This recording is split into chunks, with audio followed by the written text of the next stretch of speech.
লাখ ছাড়ালো দেশে করোনা রোগীর সংখ্যা, আরও ৩৮ জনের মৃত্যু। করোনা পরীক্ষার রিপোর্ট পেতে বিলম্ব, দুর্ভোগে মানুষ।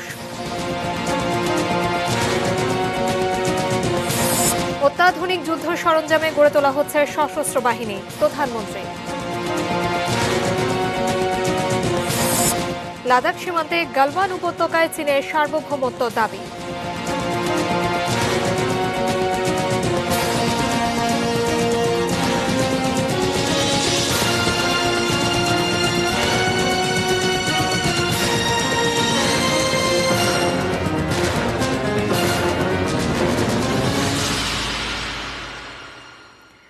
দেখছেন এটিএন নিউজ এট 8-এ আপনাদের সবাইকে স্বাগত জানাচ্ছি। আমি জান্নাতুন নাহার জাকিয়া। এতক্ষণ প্রিমিয়ার সিমেন্টের সৌজন্যে সংবাদ শিরোনামগুলো শুনছিলেন।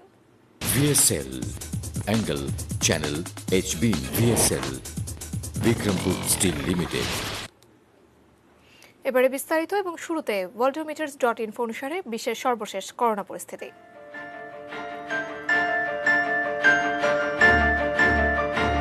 সারা বিশ্বে আক্রান্তের সংখ্যা ৮৪,৭৫,৯৩৫ জন, সুস্থ হয়েছে ৪৪,৪৪,১৮৩ জন এবং মৃত্যু হয়েছে ৪,৫২,০৬৯ জনের। বাংলাদেশে আক্রান্তের সংখ্যা ১,০২,২৯২ জন, সুস্থ হয়েছেন ৪০,১৬৪ জন এবং এই পর্যন্ত মৃত্যু হয়েছে ১,৩৪৩ জনের।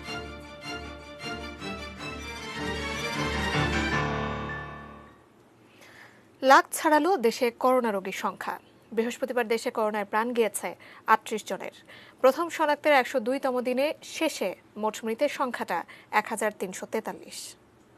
বিশ্বের বিভিন্ন দেশের অভিজ্ঞতায় এবং জনস্বাস্থ্য বিশেষজ্ঞগণের পরামর্শ অনুযায়ী করোনা পরিস্থিতি বা অভিজ্ঞতা অনুযায়ী করোনা পরিস্থিতি ১, ২ বা ৩ মাসে শেষ হচ্ছে না। এটি ২ থেকে ৩ বছর বা তার চেয়েও বেশি দিন স্থায়ী হবে, যদিও সংক্রমণের মাত্রা উচ্চ হারে নাও থাকতে পারে। গত ২৪ ঘন্টা যা পরীক্ষা হয়েছে তাতে শনাক্ত হয়েছে ৩,৮০৩ জন।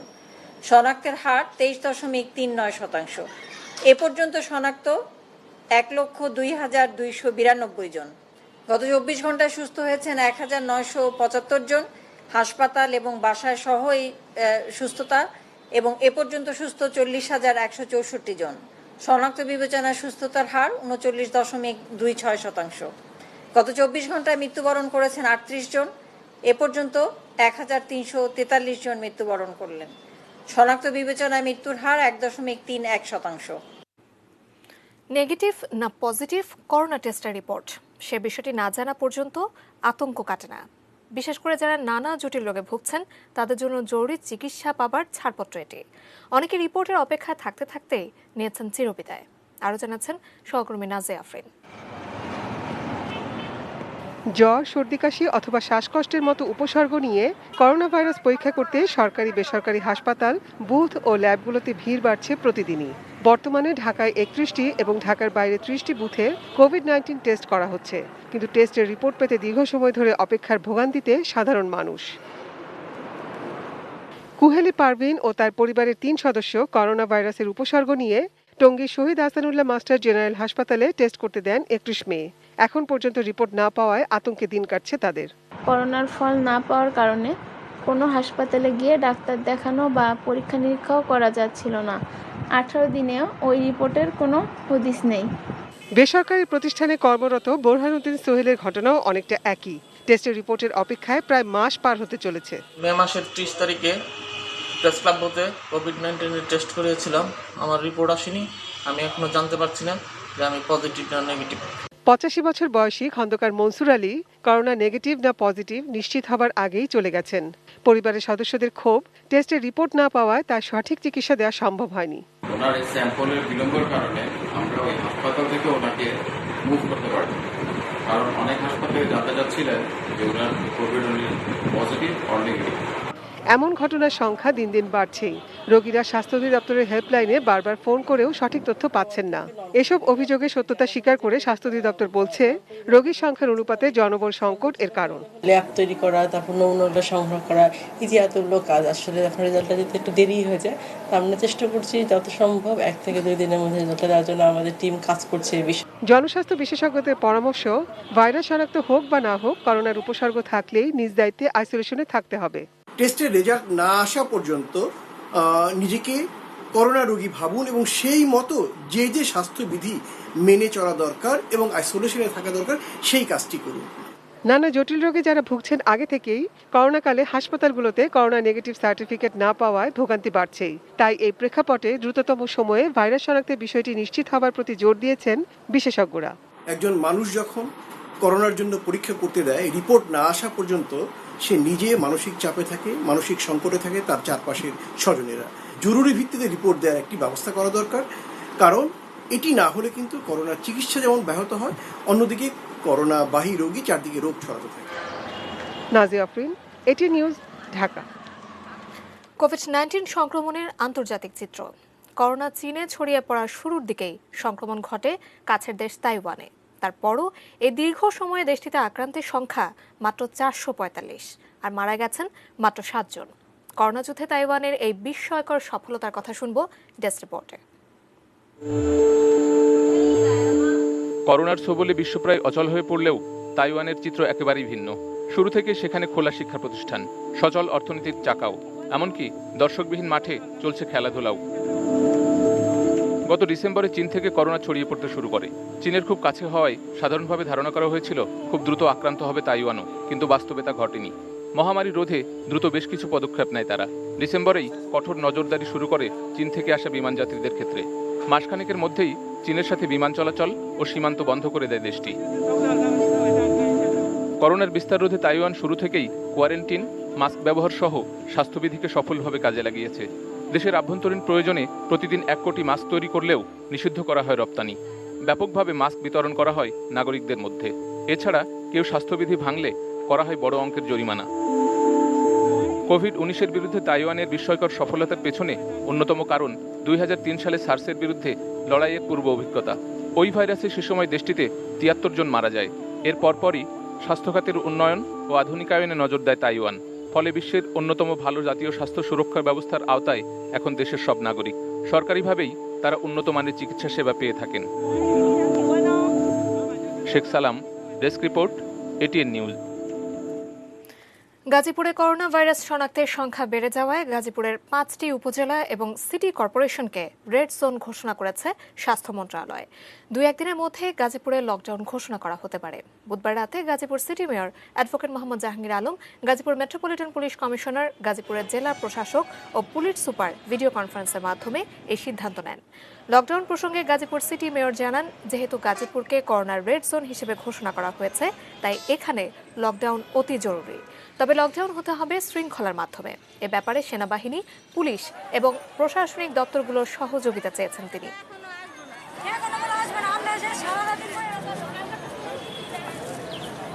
আজ থেকে আমরা সব ডিপার্টমেন্ট এবং সব মহল্লা ভিত্তিক আমরা কমিটি করা শুরু করেছি। আমাদের কয়েকদিন সময় লাগবে এবং সময় শেষ করে আমরা এই লকডাউনে এবং আমাদের যা করোনার ব্যাপারে যা করণীয় আমরা সবকিছু প্রস্তুত নিয়ে শুরু করতে যাচ্ছি। এবার অন্যান্য প্রসঙ্গ। বাংলাদেশ যুদ্ধ চায় না, শান্তিতে বিশ্বাসী। এমনটা জানিয়ে প্রধানমন্ত্রী শেখ হাসিনা বলেছেন, কেউ যদি হামলা করে তা প্রতিরোধে অত্যাধুনিক যুদ্ধ সরঞ্জামে সাজানো হচ্ছে সশস্ত্র বাহিনীকে। সকালে ভিডিও কনফারেন্সে নৌবাহিনীর নতুন যুদ্ধজাহাজ বানৌজা সংগ্রামের কমিশনিং অনুষ্ঠানে এমন মন্তব্য করেন তিনি। প্রধানমন্ত্রী জানান, দেশের বিশাল সমুদ্রসীমা রক্ষায় নৌবাহিনীকে আরও শক্তিশালী করে গড়ে তোলা হবে। বাংলাদেশ নৌবাহিনীর নতুন যুদ্ধজাহাজ বানৌজা সংগ্রাম। চীনের তৈরি করভেট ক্লাসের নতুন এই যুদ্ধজাহাজটিতে অত্যাধুনিক কামান, মিসাইল তো রয়েছেই, সেই সঙ্গে রয়েছে হেলিকপ্টারের জন্য জেট ল্যান্ডিংয়ের ব্যবস্থাও। বাংলাদেশের সমুদ্র সীমা রক্ষা করাই শুধু নয়, এই যুদ্ধজাহাজটি দেশের সমুদ্র সম্পদের নিরাপত্তা নিশ্চিতেও ভূমিকা রাখবে। বৃহস্পতিবার সকালে বানৌজা সংগ্রামের কমিশনিং করলেন প্রধানমন্ত্রী শেখ হাসিনা। তবে করোনা পরিস্থিতির কারণে সরাসরি গিয়ে নয়, বরং গণভবন থেকে ভিডিও কনফারেন্সে যুদ্ধজাহাজটির কমিশনিং করেন তিনি। সরাসরি আমি উপস্থিত থাকতে পারছি না। এ সময় প্রধানমন্ত্রীর নির্দেশে চট্টগ্রাম জেটিতে নৌবাহিনীর প্রধান অ্যাডমিরাল আওরঙ্গজেব চৌধুরী জাহাজটির অধিনায়কের হাতে কমিশনিং ফরমান তুলে দেন। আনুষ্ঠানিকভাবে উন্মোচন করা হয় নাম ফলক।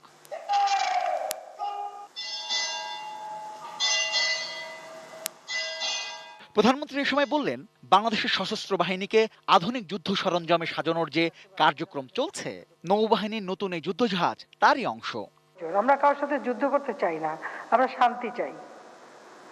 আমরা শান্তি চাই, এটা যেমন সত্য, আবার যদি কেউ আমাদের উপর হামলা করে তার জন্য আমরা যথাযথভাবে মোকাবেলা করতে পারি। তাই যুগের সাথে তাল মিলিয়ে আধুনিক প্রযুক্তি জ্ঞান সম্পন্ন প্রতিষ্ঠান আমরা গড়ে তুলতে চাই। সে কারণে আমাদের সশস্ত্র বাহিনীকে আমরা যাচ্ছি, আমাদের সেনাবাহিনী, নৌবাহিনী, বিমানবাহিনী প্রত্যেকটা প্রতিষ্ঠান যেটা আধুনিক জ্ঞান সম্পন্ন হয়। স্বাধীনতা যুদ্ধে নৌবাহিনীর সদস্যদের আত্মত্যাগ ও বীরত্বের প্রসঙ্গ তুলে ধরে প্রধানমন্ত্রী এই সময় বললেন, বাংলাদেশের বিশাল সমুদ্র সীমা ও সম্পদ রক্ষায় এই বাহিনীর সদস্যদের আরো তৎপর হতে হবে। এই সমুদ্র সীমা রক্ষার জন্য আমাদের নৌবাহিনীকে তো আরো শক্তিশালী করা প্রয়োজন, এবং আমরা নিজেদের দেশেও স্বল্প পরিসরে এখন ধীরে ধীরে আমাদের জাহাজ বানানো শুরু করেছি, আমাদের কাজও আমরা করছি, আর বন্ধু প্রতিম দেশের সাথে যৌথভাবে যেখান থেকে যা প্রয়োজন আমরা করে যাচ্ছি। কিন্তু আমাদের নিজেদেরকেও শিখতে হবে, প্রস্তুত হতে হবে, জানতে হবে, টেকনোলজি জানতে হবে, এবং আমরাও যেন আগামীতে আমাদের জাহাজগুলি নিজেরা তৈরি করতে পারি এবং আমরাই প্রয়োজনে এক্সপোর্ট করতে পারি, সেই চিন্তাটাও আমাদের মাথায় থাকতে হবে। জাতিসংঘের শান্তি রক্ষা কার্যক্রমে অংশ নিতে কমিশনিং শেষেই বানৌজা সংগ্রাম লেবাননের উদ্দেশ্যে রওনা দেবে। আপনাদের উপর অর্পিত দায়িত্ব পালন করবেন। Rezwan Foyez, ATN News, Dhaka. আন্তর্জাতিক চীন ভারত প্রসঙ্গ। গালওয়ান উপত্যকায় নিজেদের সার্বভৌমত্ব দাবি করেছে চীন। বৃহস্পতিবার ভারত ও চীনের সেনাবাহিনীর মেজর জেনারেল পর্যায়ের কর্মকর্তাদের মধ্যে বৈঠকে চীন এই দাবি তোলে। অবশ্য চীনের এই দাবিকে অতিরঞ্জিত ও সমর্থনযোগ্য নয় বলে নাকচ করে দিয়েছে ভারত। কাশ্মীরের পূর্ব লাদাখ সীমান্তে উত্তেজনা অবসানে দুই পক্ষের সংঘর্ষের স্থান গালওয়ান উপত্যকাতেই বৃহস্পতিবার তৃতীয় দিনের মতো এই বৈঠক আয়োজিত হয়। গত সোমবারের ওই সংঘর্ষে ভারতের একজন কর্নেল সহ 20 সেনা নিহত হয়। চীন নিজেদের পক্ষে হতাহতের কথা স্বীকার করলেও এর সংখ্যা কত তা স্পষ্ট করেনি। ওই এলাকা থেকে সেনা সরাতে নারাজ চীন। এদিকে ভারত অষ্টমবারের মতো জাতিসংঘ নিরাপত্তা পরিষদের অস্থায়ী সদস্য হিসেবে নির্বাচিত হয়েছে। এজন্য মোট ভোটের 2/3 অর্থাৎ অন্তত 128টি ভোট দরকার হলেও ভারত পেয়েছে তার অনেক বেশি। চীনের সঙ্গে সীমান্ত বিরোধ চলাকালে নিরাপত্তা পরিষদের মতো গুরুত্বপূর্ণ সংস্থায় ভারতের এই জয় বিশেষ তাৎপর্যপূর্ণ।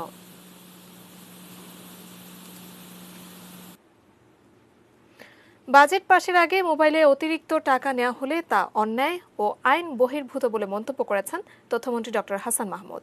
বৃহস্পতিবার সচিবালয়ে সাংবাদিকদের প্রশ্নের জবাবে একথা বলেন তিনি। সাংবাদিক কল্যাণ ট্রাস্টের সভায় তথ্যমন্ত্রী জানান, কল্যাণ ট্রাস্ট থেকে প্রথম পর্যায়ে 1,500 সাংবাদিক 10,000 টাকা করে আর্থিক সহায়তা পাবেন। তিনি বলেন, করোনার কারণে চাকরিচ্যুত বা বেতন পাচ্ছেন না অথবা আর্থিক সংকটে আছেন এমন সাংবাদিকদের প্রধানমন্ত্রীর নির্দেশে এই সহায়তা দেওয়া হচ্ছে।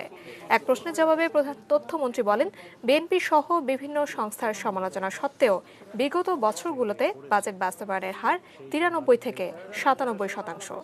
বাজেট পাশ হওয়ার আগে মোবাইলে যদি অতিরিক্ত টাকা কাটা শুরু করে থাকে, এটি অন্যায়।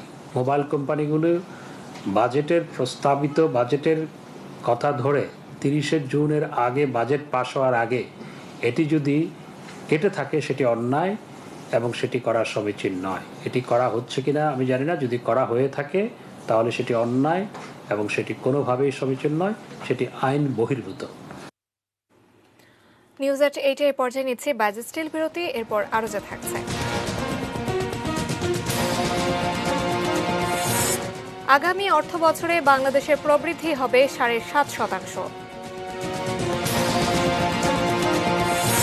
চট্টগ্রামের ঝুঁকিপূর্ণ 17 পাহাড় খালি করতে নির্দেশ।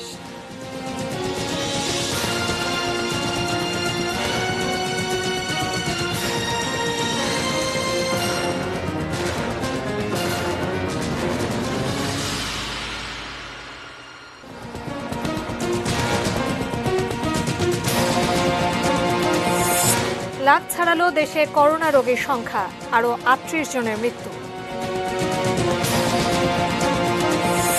করোনা পরীক্ষার রিপোর্ট পেতে বিলম্ব, দুর্ভোগে মানুষ। অত্যাধুনিক যুদ্ধ সরঞ্জামে গড়ে তোলা হচ্ছে সশস্ত্র বাহিনী, প্রধানমন্ত্রী। লাদাখ সীমান্তে গালওয়ান উপত্যকায় চীনের সার্বভৌমত্ব দাবি।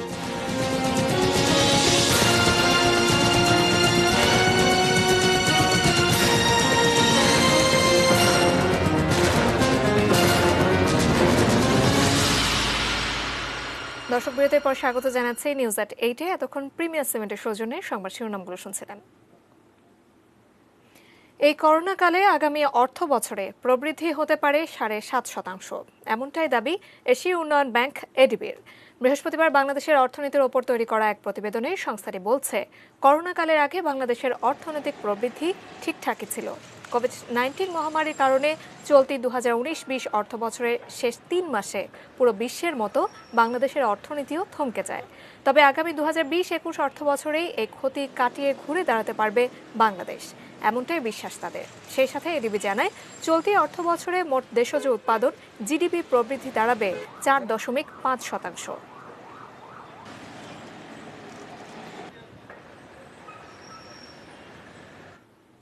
ভারী বর্ষণে ভূমিধসের শঙ্কায় পাহাড়ে ঝুঁকিপূর্ণভাবে বসবাসকারীদের সরে যেতে নির্দেশ দিয়েছে চট্টগ্রাম জেলা প্রশাসন। বন্দরনগরীতে জনবসতি থাকা 17টি পাহাড়কে ঝুঁকিপূর্ণ হিসেবে চিহ্নিত করা হয়েছে। চট্টগ্রাম জেলা প্রশাসনের নির্বাহী ম্যাজিস্ট্রেট মোহাম্মদ তৌহিদুল ইসলাম জানান, এসব পাহাড় থেকে সরে যাওয়া বাসিন্দাদের জন্য চান্দগাঁও, বাকুলিয়া, আগ্রাবাদ ও কাট্টলি এলাকায় 19টি আশ্রয় কেন্দ্র খোলা হয়েছে। স্বাস্থ্যবিধি মেনে এসব আশ্রয় কেন্দ্রে যে কেউ আশ্রয় নিতে পারবেন। এছাড়া প্রস্তুত রাখা হয়েছে পর্যাপ্ত ত্রাণ সামগ্রীও। ব্যক্তি মালিকানাধীন পাহাড়ের ক্ষেত্রে সংশ্লিষ্ট ব্যক্তি এবং সরকারি সংস্থার নিয়ন্ত্রণাধীন পাহাড়গুলোর ক্ষেত্রে সংশ্লিষ্ট সংস্থাকে নির্দেশ দেওয়া হয়েছে।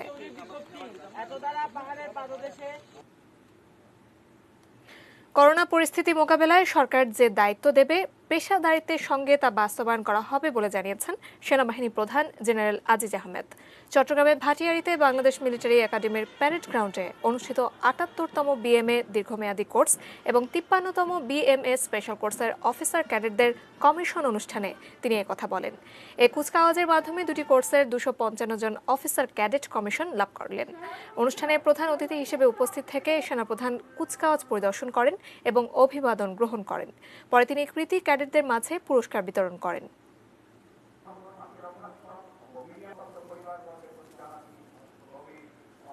বেসামরিক প্রশাসনকে এই করোনা ভাইরাসের এগেইনস্টে তাদেরকে সহযোগিতা করার জন্য নিয়োগ করা হয়েছে। আমাদেরকে যে দায়িত্বটা দিবে আমরা সেটা প্রফেশনালি আমরা করে আসি, এখন করছি, ভবিষ্যতেও করব। সড়ক মহাসড়কে অবৈধভাবে চাঁদা তোলার অভিযোগে 51 মামলায় 109 জনকে গ্রেপ্তার করেছে পুলিশ। চলতি মাসের শুরুতে পুলিশ মহাপরিদর্শক ডক্টর বেনজির আহমেদ যানবাহনে চাঁদাবাজি বন্ধ করতে নির্দেশনা দেওয়ার পর এই গ্রেপ্তার। এক ভিডিও বার্তায় পুলিশ সদর দপ্তরের এআইজি সোহেল রানা জানান, যানবাহনে যে কোনো ধরনের চাঁদাবাজির ঘটনা শূন্যের কোঠায় নামিয়ে আনতে অভিযান অব্যাহত থাকবে। আমাদের অপারেশনের ভিত্তিতে এ পর্যন্ত 51টি মামলা দায়ের করা হয়েছে এবং এই 51টি মামলায় মোট 109 জনকে চাঁদাবাজির অভিযোগে গ্রেফতার করা হয়েছে। বাংলাদেশ পুলিশ এই ক্ষেত্রে এই সড়ক এবং মহাসড়কে চাঁদাবাজি বন্ধে তার দৃঢ় প্রত্যয় ব্যক্ত করছে এবং পাশাপাশি এর সাথে সংশ্লিষ্ট অন্যান্য যে কর্তৃপক্ষ যারা রয়েছেন তাদের কাছ থেকে নিরন্তর এবং ধারাবাহিক সহযোগিতা প্রত্যাশা করছে। আমফানের তাণ্ডবে ভেঙেছে ঝালকাঠির 3 নদী বেষ্টিত বেড়িবাঁধ। পিরোজপুরের কচা ও বলেশ্বর নদীর বাঁধটিরও করুণ দশা। ভাঙনের ফলে জোয়ারের পানি ঢুকে ডুবছে রাস্তা, মাথা গোজার ঠাঁই ও ফসলের জমি। মানুষের ভোগান্তি শেষ নেই। সহকর্মীদের পাঠানো তথ্য ছবিতে একটি ডেস্ক রিপোর্ট। সুগন্ধা, বিষখালী, কাপখান নদীর মোহনা সংলগ্ন এ বাঁধের প্রায় 2 কিলোমিটার অংশ বিগত দিনের কয়েকটি ঘূর্ণিঝড়ে ক্ষতিগ্রস্ত হয়। সংস্কার না করায় যেটুকু ছিল তাও আমপানের আঘাতে এখন প্রায় বিলীন। গবাদি পশু আছে, মুরগির খামার আছে, আমাদের গেলে একটা স্কুল আছে, মাদ্রাসা আছে, মসজিদ আছে, সবই পানিতে প্লাবিত হয়ে যায়। 2 গ্রামের চলাচল হচ্ছে এই রাস্তা দিয়ে। আমরা প্রায় দৈনিক 2000 থেকে 3000 লোক এখান থেকে আসা যাওয়া করি। বর্ষা মৌসুমের আগে বেড়িবাঁধটি সংস্কার করা না হলে গ্রাম দুটির সঙ্গে জেলা সদরের যাতায়াত সম্পূর্ণ বিচ্ছিন্ন হয়ে যাবে বলে আশঙ্কা। আমাদের হেড অফিস থেকে প্রয়োজনীয় অর্থের সংস্থাপন এবং প্রশাসনিক অনুমোদন হলে আমরা দ্রুত কাজগুলো বাস্তবায়ন করতে সক্ষম হব। পিরোজপুর জেলার কচা নদীর বেড়িবাঁধেরও কমপক্ষে 1.5 থেকে 2 কিলোমিটার নদীতে বিলীন। শুধু তেলিখালি নয়, বলেশ্বর নদী পাড়ের গ্রামগুলোরও একই করুণ চিত্র। আজও স্থায়ী বেড়িবাঁধ না হওয়ায় ভোগান্তির শেষ নেই মানুষের। আমরা তো কচান নদীর পাড়ে আছি, ভাঙ্গে চুরে সব একসাথে হয়ে গেছে। আমরা তো বাড়ি ঘর নাই, আমার কোথায় থাকি কোথায় খাই কেউ দেখেও নাই। এখন আমরা আছি শূন্যের পরে, ঘর বাড়ি নাই, জমা জমি যা ছিল সব নদীর ভাঙ্গলে গেছে। তো বাড়িঘর 3-4 বার ভাঙ্গা হয়ে গেছে, মাটি টানতে টানতে এখন আর শক্তি নাই যে মাটি আর টানে। সর্বশেষ ঘূর্ণিঝড় আম্পানের তাণ্ডবে আরও ক্ষতি হয় বাঁধটির। স্থায়ী ও মজবুত বাঁধ নির্মাণের দাবি জনপ্রতিনিধিদের। এই 6 কিলোমিটার বাঁধ যদি রক্ষাপূর্ত এবং সিসি ব্লক দ্বারা এই কচা নদীর শাসন করা না হয়, তাহলে এই যে প্রকল্পে 500 কোটি টাকা ব্যয় হয়েছে, আমি মনে করি যে এটি বিফলে যাবে। অগ্রাধিকার ভিত্তিতে ভাঙনপ্রবণ এলাকায় বাঁধ নির্মাণের আশ্বাস অবশ্য দিয়েছেন পানি সম্পদ প্রতিমন্ত্রী। নদী ভাঙ্গনটা রোধ করার জন্য আমাদের সরকারের প্রকল্প আছে, জননেত্রী শেখ হাসিনা সে ব্যাপারে উনি আমাদেরকে নির্দেশনা দিয়েছে, সেভাবে কাজ করে যাচ্ছি। Chandan Pal, desk report, ATN news. Social Islami bank limited বাণিজ্য সংবাদ।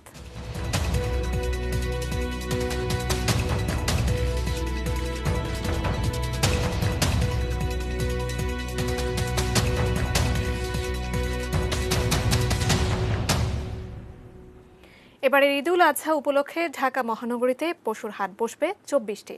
রাজধানীর 2 সিটি কর্পোরেশন আজ হাটগুলোর তালিকা চূড়ান্ত করেছে।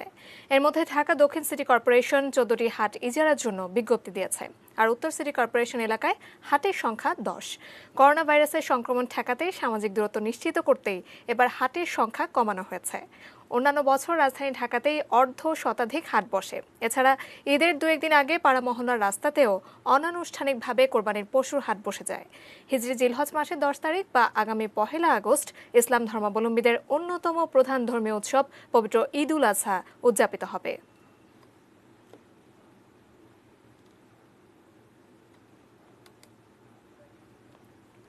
মেটাল প্রেজেন্স কৃষি সংবাদ, সুজলা সুফলা।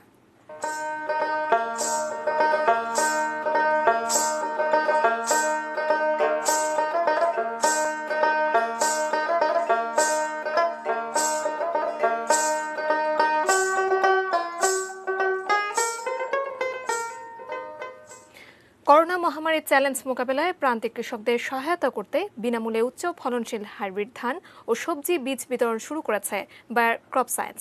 কৃষিমন্ত্রী আব্দুর রাজ্জাক ভিডিও কনফারেন্সের মাধ্যমে মঙ্গলবার টাঙ্গাইলের ধনবাড়ী উপজেলায় কৃষকদের মাঝে এই বীজ বিতরণ উদ্বোধন করেন। বেটার ফার্মস বেটার লাইফস কার্যক্রমের আওতায় এশিয়া, আফ্রিকা ও ল্যাটিন আমেরিকায় 20 লাখ ক্ষুদ্র ও প্রান্তিক কৃষককে বীজ সরবরাহ করবে বায়ার ক্রপ সায়েন্স। এরই অংশ হিসেবে বাংলাদেশে 51টি জেলার 200 উপজেলায় 1 লাখ কৃষককে বীজ দেওয়া হচ্ছে।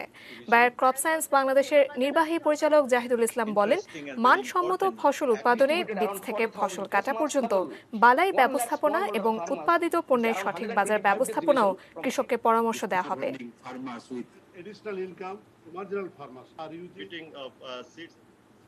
মৌলভীবাজারে কলম করে টমেটো চারা উৎপাদনে সচ্ছল হয়েছে অনেক কৃষক পরিবার। তবে করোনার এই সময়ে উৎপাদিত চারা বিক্রি নিয়ে শঙ্কায় পড়েছেন চারা উৎপাদকরা।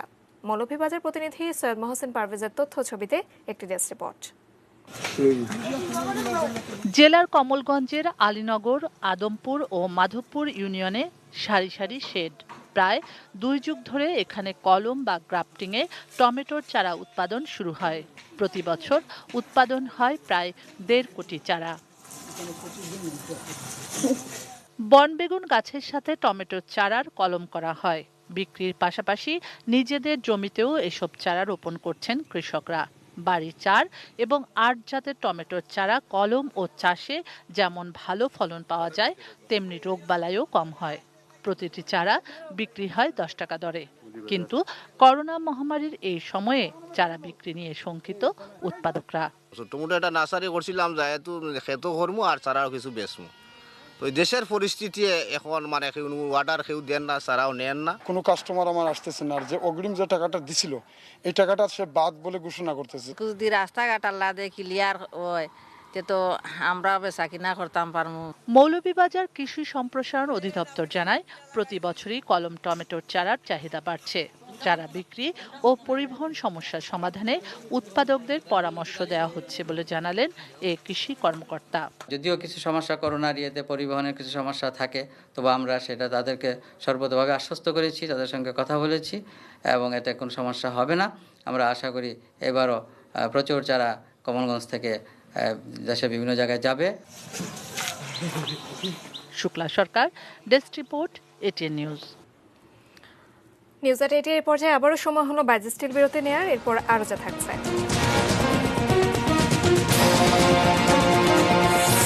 উইঘুর মুসলিম নির্যাতন বন্ধে মার্কিন কংগ্রেসে চীনের বিরুদ্ধে বিল পাস।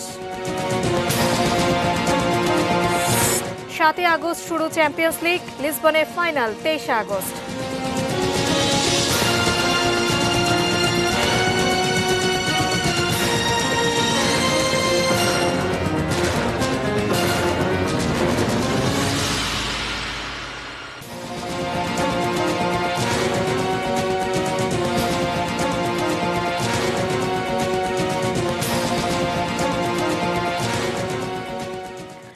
দর্শক বিরতির পরে আপনাদের আবারও স্বাগত জানাচ্ছি নিউজ এট 8-এ। আবারও দেশের বাইরের খবর। উইঘুর মুসলিমদের ওপর নির্যাতনের অভিযোগে চীনের বিরুদ্ধে মার্কিন কংগ্রেসে পাশ হওয়া বিলে সই করেছেন প্রেসিডেন্ট ডোনাল্ড ট্রাম্প। এই পদক্ষেপের পরিণতি যুক্তরাষ্ট্রকে ভোগ করতে হবে বলে হুঁশিয়ারি দিয়েছে চীন। হোয়াইট হাউস জানিয়েছে, কংগ্রেসে বিলের পাশের সময় এর বিরুদ্ধে একটি মাত্র ভোট পড়ে। এই বিলের উদ্দেশ্যে চীনকে এটা জানানো যে কেউ সংখ্যালঘুদের মানবাধিকার লঙ্ঘন করলে তাকে যুক্তরাষ্ট্রের নিষেধাজ্ঞার মুখে পড়তে হবে। মার্কিন কংগ্রেসে আইন পাশের ঘটনাকে বিদ্বেষপ্রসূত আক্রমণ বলে অভিহিত করেছে চীনের পররাষ্ট্র মন্ত্রণালয়। ওয়াশিংটনের দাবি, জিনজিয়াং প্রদেশে চীনা প্রশাসন লক্ষাধিক সংখ্যালঘু মুসলিমকে বন্দী করে রেখেছে। সেখানে তাদের অমানবিক জীবনযাপন এবং এমনকি ধর্মত্যাগেও বাধ্য করা হচ্ছে। জাতিসংঘের তথ্য অনুযায়ী 10 লাখেরও বেশি মুসলিমকে আটক রেখেছে চীন। অবশ্য চীন এই অভিযোগ অস্বীকার করে বলছে সেখানে তাদেরকে বৃত্তিমূলক প্রশিক্ষণ দেওয়া হচ্ছে।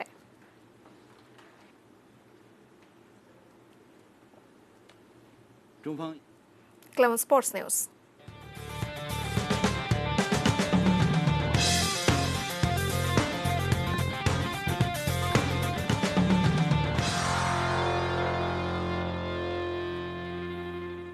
করোনার কারণে স্থগিত হয়ে থাকা চ্যাম্পিয়ন্স লিগ আগামী 7 আগস্ট থেকে আবারও শুরু হচ্ছে। ইউরোপীয় ফুটবলের নিয়ন্ত্রণ সংস্থা উয়েফা জানিয়েছে 23 আগস্ট ফাইনাল হবে পর্তুগালের লিসবনে। পুরনো সূচি অনুযায়ী তুরস্কের ইস্তাম্বুলে ফাইনাল হওয়ার কথা ছিল। চ্যাম্পিয়ন্স লিগের শেষ 16 অধিকাংশ ম্যাচই শেষ হয়ে গেছে। বাকি ম্যাচগুলোর মধ্যে 7 ও 8 আগস্ট নির্ধারিত ছিল Real Man City, Bayern Chelsea, Juventus লিও এবং নাপোলি বার্সেলোনার খেলা। এই ম্যাচগুলো সংশ্লিষ্ট ক্লাবের মাঠে নাকি পর্তুগালে হবে এখনো সিদ্ধান্ত নেয়নি উয়েফা। তবে 12 থেকে 23 আগস্ট এই 12 দিনের মধ্যে লিসবনে হবে নকআউট পর্ব সহ ফাইনাল, সেটি নিশ্চিত। অল্প সময়ে আসর শেষ করার প্রয়োজনে কোয়ার্টার ও সেমিফাইনালগুলো হবে 1 লেগের। এদিকে ইউরোপা লিগেও নকআউট পর্বে 2 লেগ থাকছে না। 21 আগস্ট এই আসরের ফাইনাল হবে জার্মানির কোলনে।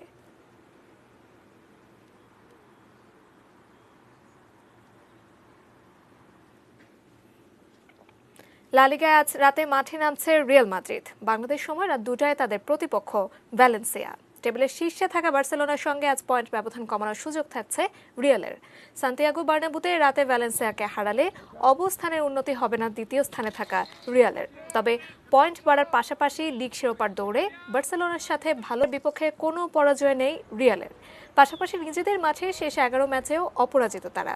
অন্যদিকে ভ্যালেন্সিয়া তাদের শেষ করব নিউজ এট 8। তার আগে প্রিমিয়ার 7-এর সৌজন্যে সংবাদ শিরোনামগুলো জানিয়ে দিচ্ছি আরও একবার। লাখ ছাড়ালো দেশে করোনা রোগীর সংখ্যা, আরও 38 জনের মৃত্যু। করোনা পরীক্ষার রিপোর্ট পেতে বিলম্ব, দুর্ভোগে মানুষ।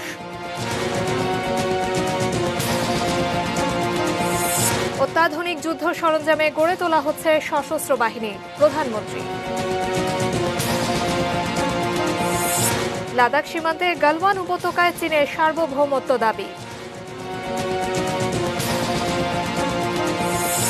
আগামী অর্থবছরে বাংলাদেশের প্রবৃদ্ধি হবে 7.5%। চট্টগ্রামের ঝুঁকিপূর্ণ 17 পাহাড় খালি করতে নির্দেশ।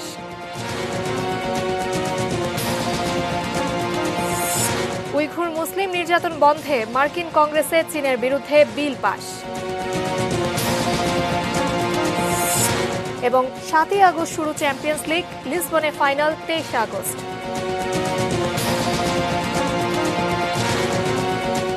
এই ছিল নিউজ এট 8। সঙ্গে থাকুন, দেখতে থাকুন ATN নিউজ। আর ATN নিউজের ব্রেকিং নিউজ আপনার মোবাইলে পেতে টাইপ করুন START+AN, পাঠিয়ে দিন 5959 এই নম্বরে।